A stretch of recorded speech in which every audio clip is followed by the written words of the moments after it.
የወደደንና በልጁ ደም በኢየሱስ ክርስቶስ ወራሾች ያደረገን የጌታችን የኢየሱስ ክርስቶስ አባትና አምላክ የተባረከ ይሁን። ሰላምና ጸጋ ይብዛላችሁ። የነን ድምጽ የምትሰሙ ወንድሞቼና እህቶቼ ሃይማኖትን ሳትለዩ ጸጋውን ብቻ ለይታችሁ ሕይወትን በመፈለግ እስካሁን ባዶ እንሰራችሁን ወይም ማሰሯችሁን ተሸክማችሁ ስትዞሩና ስትለፉ ቆይታችሁ በያዕቆብ ጉድጓድ አጠገብ ጌታ ኢየሱስን ያገኛችሁ ዳግም የተወለዳችሁ ወንድሞቼና እህቶቼ በጣም ይወዳችኋለሁ። እነን ስለምትሰሙና ሕይወትን እያገኛችሁ ስለሆነ በኔ እየተላለፈ ያለው መልእክት ያው እንደሚመቻችሁ ይገባኛል። በጣም እኔም እንደሚወዳችሁ እነንም እንደምትወዱኝ ይገባኛል። ብዙም ቋንቋዬን ለማሳመር ብዙ ነገር ለማሳመር ጥረት የለኝም።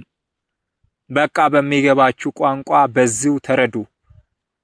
እኔም እንደተረዳሁት ነው ማወራው እንጂ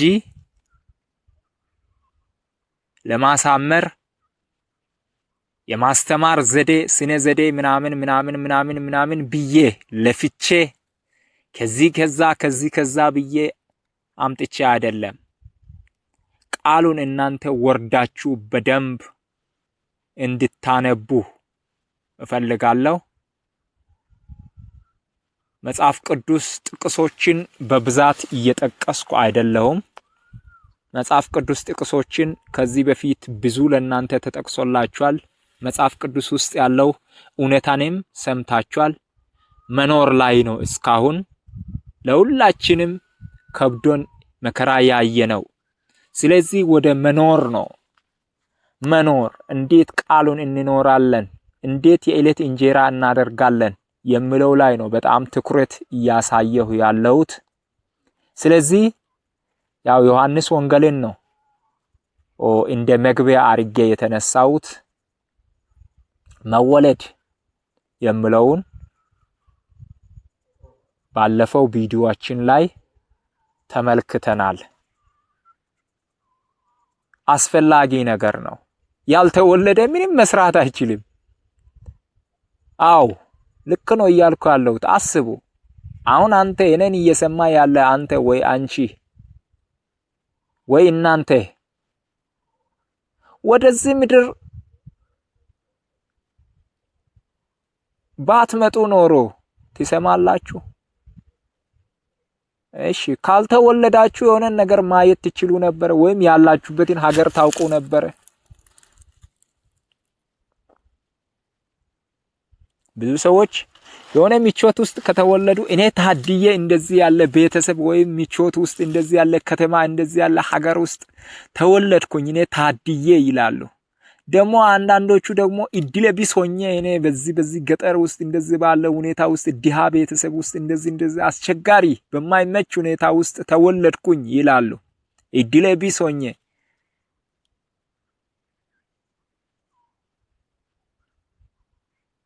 መወለድ የእድል ጉዳይ ነው። እንዴት ነው? እኔ አልገባኝም። እግዚአብሔር በወደደው ቦታ እንድንወለድ ያደርገናል ማለት ነው። በስጋ እንድንወለድ እንድንገለጥ ያደርገናል በወደደው ቦታ ላይ ደስ ባለው ቦታ ላይ። ከዛስ በመንፈስ ደግሞ በሱ መንግስት ውስጥ ስንወለድ ያለንበት ቦታ ሁሉ አንድ ተመሳሳይ ይሆናል። የትም ይሁን የት ተመሳሳይ ይሆናል። ለዛ አሁን በስጋ ዓለም ውስጥ ምቹ ዓለም ውስጥ ተፈጥሬያለሁ ተወልጃለሁ የምትሉም አው ተወልዳችኋል፣ ችግር የለም። እቺ ዓለም ምቹ አይደለችም። እውነትን ብናገር እቺ ዓለም ምቹ አይደለችም። አንድ እንጀራ ያጣውም እንጀራውን ጠግቦ የበላውም 10 ሳንቲም ያጣውም ብሩ ባንክ ያጨናነቀውም እኩል ነው። ለውጥ የለውም። ገዢም ተገዢም እኩል ነው። ለውጥ የለውም። ማንም ስጋ ለባሽ ጋር ደርሰን ብናናገር ብዙ ምቾት ቢያወራም መጨረሻ ላይ ችግር እንዳለ ያወራል። ችግር አለ፣ እንደዚህ ተቸግራለሁ፣ እንደዚህ ሆኛለሁ ይላል። ይፈልጋል። በቃ ገዢነት ማንነት ራሱ ፈልጎ አሁንም ችግር አለ ይላል። ስለዚህ በእግዚአብሔር መንግስት ውስጥ ስንወለድ እኩል ነው የምንሆነው። አንድ አይነት አመለካከት ነው የምንኖረው። ገዢ ማንነት ነው የምንኖረው። በቃ ነገስታት ነን፣ ዝም ነው የምንለው። ዳግመኛ ስንወለድ ምድር ላይ ያለውን ነገር ሁሉ ረስተን ዝም እንላለን። በቃ እኔ አሁን የእግዚአብሔር ልጅ ነኝ፣ የመንግስቱ ወራሽ ነኝ፣ ሁሉም ከእጄ በታች ከእግሬ በታች ነው፣ ሁሉንም ገዝቻለሁ ይላል ዳግመኛ የተወለደ ማንነት። ዳግመኛ ስንወለድ ዘላለም ውስጥ ነው የምንወለደው። ሞት አይታሰብም። ሞት ከሌለ ደግሞ ችግር የለም። ስለ ችግርም አይወራም። የችግሩ ሁሉ ዋናው ቀንድ ራስ ሞት ነው። ሰው የሚቸገርበት፣ የሚጨነቅበት፣ የሚሰቃይበት ዋናው ራስ የሆነው ሞት ስለሆነ ሞትን ስለሚፈራ ሞት እንደዚህ ከሆነ ሊሞት ይችላል፣ እንደዚህ ከሆነ እንዲህ ሊሆን ይችላል ብሎ ስለሚፈራ ነው ሰው ሁሌ ችግርን የሚያወራው። ስለዚህ ሞትን ካሸነፍክ በኋላ ስለ ሞት ማሰብ ካቆምክ በኋላ ገዢ ነህ። ስለዚህ እውነተኛ አምልኮ ደግሞ ከተወለድን በኋላ የተወለድንበትን ቦታ ራሱ እናውቃለን። የት የሚለውን ጥያቄ መመለስ እንጀምራለን። እውነተኛ አምልኮ የት ነው የሚመለከው? እውነተኛ አምልኮ የሚመለከው በእግዚአብሔር መንግስት ውስጥ ነው። እውነተኛ አምልኮ በሌላ መንግስት ውስጥ የትም አይመለክም። እውነተኛ አምልኮ የት እናመልካለን? ብዙ ቸርቾች አሉ። ያው ስሞቻቸውን እየጠራው አለፋም። ቸርቾች አሉ ወይም መስጊዶች አሉ ወይም ቤተ እምነቶች አሉ። የት እናመልክ? የት ጋር ቢሄድ ነው ሰላም የማገኘው፣ እረፍት የማገኘው? ባመልክ የት ባመልክ ነው ጥሩ አምልኮ የማመልከው ብለን ልንጠይቅ እንችላለን፣ ልናነሳ እንችላለን። አምልኮ የትኛው ቦታ ላይ ነው የሚመቸው ትክክል የሚመጣው ካላችሁ፣ ወይም እውነት የሚሆነው ትክክል የሚሆነው ካላችሁ፣ በእግዚአብሔር መንግስት ውስጥ ነው። በሰማያዊ ስፍራ ነው። በሰማያዊ ስፍራ አምልኮን ስንቀጥል አምልኮው እውነተኛ ይሆናል። እውነተኛ አምልኮ በትክክል የሚመለከው በሰማያዊ ስፍራ ነው። ዳግም ስንወለድም የምንሆነው በሰማያዊ ስፍራ ነው። ምድር ውስጥ የለንም። የትም ምድር ውስጥ ዳግመኛ የተወለደ ሰው አይገኝም። አው አምሹር ትክክለኛ ነኝ፣ ስናገር ትክክለኛ ነኝ፣ ስህተት የለበትም። ሞታችኋልና ሕይወታችሁ ከክርስቶስ ጋር በሰማያዊ ስፍራ በላይ ተሰውሯል። እሱ ሲገለጥ መቼ ነው የሚገለጠው? ለመስራት ወይም ለመግዛት። አሁን ያለውን ገዢ መንግስትን ሁሉ ነቅሎ የራሱን መንግስት ለማቆም በሚገለጥበት ጊዜ ከሱ ጋር ትገለጣላችሁ። ቆላስይስ ምዕራፍ 3 የሚናገረው ይሄንን ነው። ሞታችኋል። ስለዚህ እግረ መንገዱን እዚህ ጋር አሁንም መናገር የሚፈልገው ዳግመኛ መወለድ ማለት ከስጋ ዓለም መሞት ማለት ነው። ዳግመኛ ስንወለድ ከስጋ ዓለም እንሞታለን። ስጋ ዓለም ላይ የለንም ማለት ነው። ስጋ ዓለም እኛን ፈልጎ ያጣል። ስጋ ዓለም እኛን ፈልጎ ያጣል፣ ይቀብራል፣ ወስዶ ይቀብራል፣ ለዘላለም ይረሳል። በእግዚአብሔር መንግስት ውስጥ ደግሞ ለዘላለም መኖር እንጀምራለን ማለት ነው። አው ችግር የለም። ስጋ ዓለም አንተ መክፋት ጀመረ አይደል? መቀጥቀጥ ጀመረ አይደል? መስቀል ጀመረ አይደል? መውጋት ጀመረ አይደል? እንዲህ ጀምሮ ከሆነ ጥሩ ነዋ። መጨረሻ ደግሞ አሁን ቀብሮህ ከሆነ ራሱ ጥሩ ነዋ። ጨርሶ ከመንግስታቸው ሰዎች እናንተን አውጥቶ ወይም ሰይጣንም ወይም ዓለምም ሁሉ ኑሮ ሁሉ ጥሎህ እንደሆነ ደስ ይበልህ። በጣም ደስ የሚል ነገር ነው። ሞታችኋል እኮ ነው የምለው። ስለዚህ ብዙ ጊዜ ብዙ ሰዎች ሞትን የሚያውቁት የሚተነፍሱት አየር ከነሱ ተለይቶ ሲሄድ፣ አሁን በስጋ በሰዎች ፊት የሚታየውና የሚንቀሳቀሰው አካል ሲቀበር ሰውየው ሞቷል ይላሉ። ያመነ ሰው በክርስቶስ ያመነ ሰው ከዓለም መንግስት ተለይቷል፣ ሞቷል። የዛኔ ነው የሞተው። ዳግመኛ በተወለደበት ጊዜ ነው የሞተው። ወይም ወደ ስጋ ዓለም የአንድ ሰው ነፍስ ሲመጣ ከእግዚአብሔር መንግስት ወጣ ስራ ለመስራት ነው ወደዚህ ዓለም የመጣችው። አንተ ልክ ባንተ ውስጥ ገፍቶ የነበረውን ካርቦን ዳይኦክሳይድ ብለህ ስታወጣ ካንተ ወጣ ወዴት እንደሄደች ሳታውቅ ትሄድና ሌላ ተፈጥሮ ወይም እጽዋት ውስጥ ሄዳ ገፍታ ደግሞ እንደገና ኦክሲጂን ወደ አንተ ትመጣለች። እንደሱ ከእግዚአብሔር መንግስት እግዚአብሔር አዳምን ከፈጠረ በኋላ እስትንፋሱን በአፍንጫው ሰጠ ነው ምለው። እስትንፋሱን በአፍንጫው ሰጠ፣ ሕያው ነፍስ ያለ ሆነ። ሕያው ነፍስ ያለ እንዲሆን እስትንፋሱን ሰጠ። ያ እስትንፋስ ራሱ እግዚአብሔር ነው። ከእግዚአብሔር ዘንድ የወጣው እስትንፋስ እግዚአብሔር ራሱ ነበር።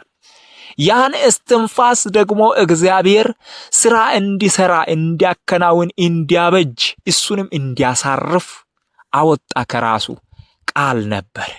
ያ እስትንፋሱ የወጣው ቃል ደግሞ በሰውየው ውስጥ ወይም ከአፈር በተሰራው ወይም ከምድር አፈር በተበጀው ከዛኛው አዳም ውስጥ ገፍቶ ስራውን ቀጠለ። እያለማ ነበር፣ እየሰራ ነበር። አሁንም ደግሞ ያ እስትንፋስ ወደ እግዚአብሔር ሲመለስ፣ ወደ እግዚአብሔር መንግስት ሲመጣ፣ ወደ እግዚአብሔር ዳግመኛ ሲመለስ፣ ዳግመኛ በእግዚአብሔር መንግስት ሲወለድ ማለት ነው። ከእግዚአብሔር ወጥቶ የነበረው እስትንፋስ ወደ እግዚአብሔር መንግስት ወደ እግዚአብሔር ራሱ ሲመለስ፣ የሱ ንብረት ነውና ከሱ የወጣ ኃይል ነውና ወደ እግዚአብሔር ሲመለስ፣ ስጋ እዛ ደግሞ ይሞታል። የስጋ አመለካከት፣ አስተሳሰብ፣ ኑሮ ሁሉ እዛ ይሞታል። ከዛ ከስጋ ዓለም ተለይተን በመንፈሳዊ ዓለም ደግሞ ያለውን ማንነታችንን እናውቃለን ማለት ነው። ስለዚህ እውነተኛ አምልኮ ያለው የት ነው ካላችሁ፣ በሰማያዊ ስፍራ ነው ያለው። እኛ አሁን ሞተናል። ክርስቶስን በትክክል ያመንና ዳግመኛ የተወለድን ሰዎች ሞተናል። ሞታችኋል። ክርስቶስን በእውነት አምናችሁ ዳግም ተወልዳችሁ እንደሆነ ሞታችኋል።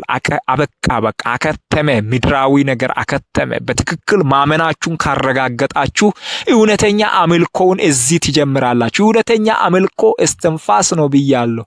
መሰረታዊ የኛ ህይወት ነው። አስፈላጊ የሚባለው በእግዚአብሔር መንግስት ውስጥ ያለው ተግባር ነው እንጂ ሁለተኛ አድርገን ከምድራዊ ነገር ጋር ሁለት አድርገን የምንይዘው ነገር አይደለም።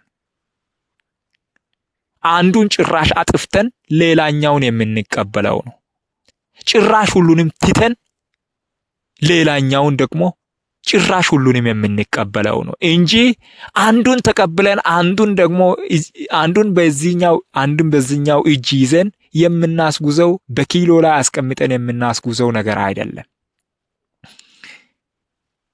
ብዙ ሰዎች ምድራዊ ነገር ላይ በጣም ትኩረት አድርገው እየሄዱ ለምን ብለን ስንጠይቅ ምድራዊ ነገር በምድራዊ ነገር ታዋቂ ካልሆነን ሰማያዊ ነገር አገልግሎትን ልናገለግል አንችልም ይላሉ። በምድራዊ ትምህርት ታዋቂ ካልሆነን በምድራዊ ሀብት ታዋቂ ካልሆነን የሰማያዊውን ልናገለግል ልናከናውን አንችልም።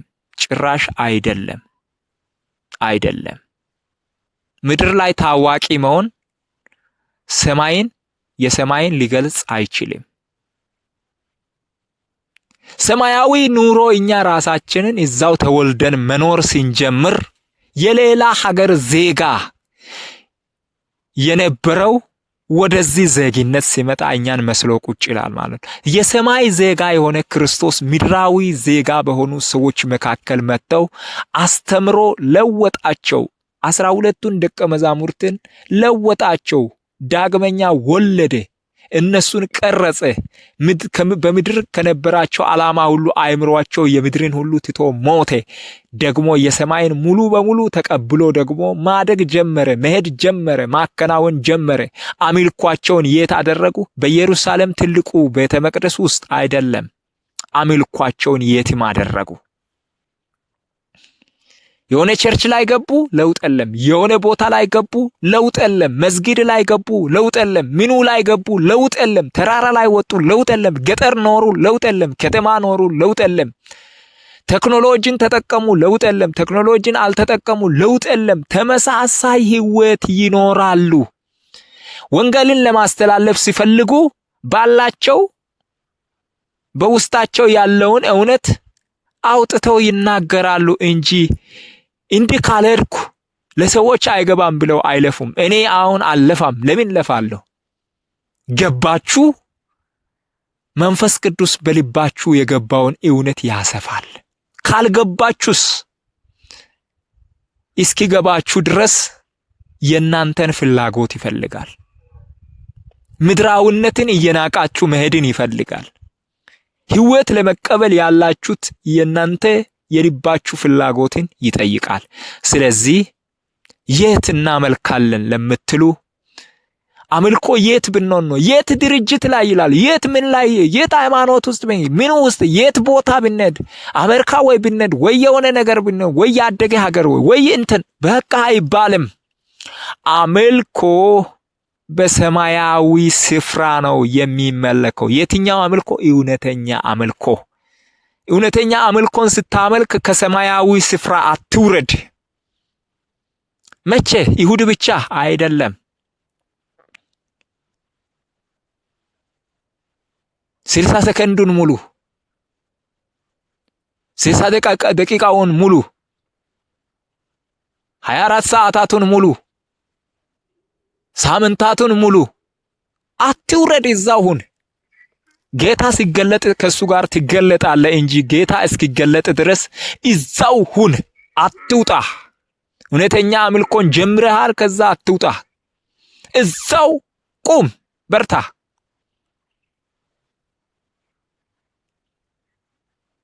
የት እንዳለህ ቦታውን ካወክ ደግሞ አምልኮህ የመንፈስ አምልኮ ነው የሚሆነው። እግዚአብሔር መንፈስ ስለሆነ አንተ መንፈስ ስለሆንክ አምልኮይም እውነት ነው፣ እግዚአብሔርም እውነት ነው የሚሆነው ማለት ነው። ስለዚህ እኔ ስጋ ነኝ፣ ስጋ ስለሆንኩኝ እንዲህ ካልርኩ አይመቸኝም ካልክ አመለካከት ነው ስጋና መንፈስ የሚባለው። አመለካከትህ ላይ ስራ። አስቀድመ የራስህን ማንነት አግኝ። ሌላን ሰው ለማግኘት ሌላን የሆነ ነገር ሪሰርች ሰርተ ለማግኘት ከምትለፋ ራስህን ለማግኘት በራሲ ላይ ልፋ። ራስህን ካገኘህ ከዛ በኋላ ሁሉም ነገር ባንተ ውስጥ ነው ያለው። እግዚአብሔር ራሱን ነው መጀመሪያ የገለጠው። ብርሃን ይሁን አለ። ብርሃን ራሱ እግዚአብሔር ነበር። ያ ብርሃን ውስጥ ሁሉም ነገር ነበረ። ባህርም ነበረ፣ የብስም ነበረ። ሁሉም ተፈጥሮ እዛ ውስጥ ነበረ። ሁሉንም በብርሃኑ ለያቸው፣ ገለጣቸው። ስለዚህ ሁሉም ነገር በእግዚአብሔር ውስጥ እንዳለ እግዚአብሔር ከራሱ በራሱ ራሱን አውቆ ነው የገለጠው ማለት። ስለዚህ አንተ ራስህን መጀመሪያ አንቺ ራስሽን መጀመሪያ እወቂ። ራስህን ካላገኘህ ወይም ራስሽን ካላገኘሽ እውነተኛ አምልኮ ማምለክ ከንቱ ነው፣ ወይም አምልኮ ማምለክ ከንቱ ነው። እድሜ ልክህን የማይሞላውን አንድ ሊማት የማይሰራውን ማሰሮ ይዘህ ትዞራለህ። ጀርባህን ያጎብጣል እንጂ የያዝከው ዲግሪ፣ የያዝከው ማስተርስ፣ የያዝከው ምኑ ጀርባህን ያጎብጣል። የሃይማኖት ይሁን የቀለም የትኛውም የምንም ይሁን ዕውቀት ብለህ የሰበሰብከው በማሰሮ የከተትከው የሞላኸው አንተን አያረካም፣ አያሳርፍም፣ ትለፋለህ እንጂ። ስለዚህ ዛሬ ራስህን አገኝ። ዳግመኛ ተወልደሃል ለማደግ። አሁን ደግሞ በጣም አሁን እንደተወለደ ንጹህ የሆነውን የእናት ወተት እንደሚመኝ ሕፃን የእግዚአብሔርን ቃል ተመኝ። እግዚአብሔርን ለመስማት ጆሮህን ክፈት። ወደሱ ጩይ። ጩኸትን አብዛ። ጸልይ፣ ተንበርከክ። ራስን ማግኘት እፈልጋለሁ። ራስን ስጠኝ። እኔ ራስን ነው የምፈልገው። እነነተን ፈልጋለሁ። ማን መሆንን ማወቅ ፈልጋለሁ። አንተን አውቃለሁ። ዳግመኛ መወለድ እግዚአብሔርን ማወቅ ነው። እግዚአብሔርን ካወቅክ በኋላ ራስህን ነው ደግሞ የምትፈልገው፣ ለማደግ ነው የምትፈልገው። ስለዚህ አሳድገኝ ብለህ መጮህ ግዴታ ነው። ስለዚህ የት ነው ለምለው የምናመልከው ቦታ የት ነው? የአምልኮ ቦታ የት ነው ለምለው ጀነራሊ የሆነ ወይም አጠቃላይ ዕውቀት የያዘውን ነገር ነገርኩሽ።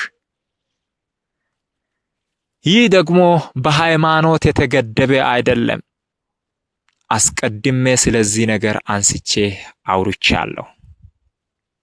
የት አምልኮ? የት አምልኮ? በሰማያዊ ስፍራ ሲሆን ምን ይሆናል? እውነት ይሆናል። አምልኮ በምድራዊ ስፍራ ሲሆን ውሸት ነው። አምልኮ በተንጣለለ በሚያምር ህንጻ ውስጥ ከሆነ ውሸት ይሆናል። አምልኮ አሜሪካ ላይ ከሆነ ውሸት ይሆናል። አምልኮ ወይ ገጠር ላይ የሆነ ቦታ ላይ አንተ በራሲ አእምሮ በያስከው ቦታ ላይ ከሆነ ውሸት ይሆናል። አምልኮ በሆነ ሃይማኖት ውስጥ ነው ብለህ አንተ ከያስክ ውሸት ይሆናል። እንዲህ ነው፣ ውሸት ይሆናል። ስለዚህ ከውሸት ተለይ፣